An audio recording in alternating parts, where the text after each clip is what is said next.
ધોરણ 6 વિષય સામાજિક વિજ્ઞાન પ્રકરણ 6 મૌર્યયુગ ચંદ્રગુપ્ત અને સમ્રાટ અશોક। તો તેમાં આજે આપણે દેખીશું ગુજરાતમાં આવેલ અશોકના શિલાલેખોની માહિતી। તો કે ગુજરાતમાં જૂનાગઢમાં, ક્યાં? જૂનાગઢમાં ગિરનારની, ગુજરાતના જૂનાગઢમાં ગિરનારની તળેટીમાં અશોકનો શિલાલેખ આવ્યો છે। ક્યાં? ગિરનારમાં છે ને, આપણે ગયા હતા ને ફરવા ત્યાં। તે પ્રાકૃત ભાષામાં લખાયેલ છે। કઈ ભાષા? પ્રાકૃત। હવે અશોકના આ શિલાલેખમાં અન્ય 3 રાજ્યોના લેખો છે। કેટલા? અન્ય 3।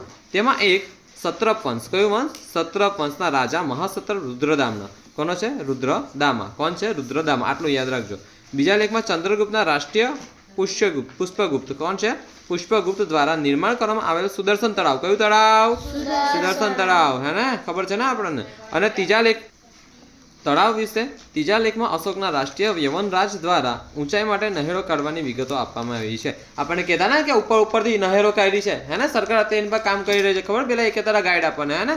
તો દેખો કે ત્રીજા લેખમાં અશોકના રાષ્ટ્રીય યવનરાજ દ્વારા ઊંચાઈ માટે નહેરો કાઢવાની વિગતો આપવામાં આવી છે। ફરીથી કહે કે અશોકના શિલાલેખની માહિતી શું છે? તો કઈ ભાષામાં લખાયેલ છે? પ્રાકૃત ભાષા। અશોકના કેટલા રાજ્યોનો ઉલ્લેખ છે?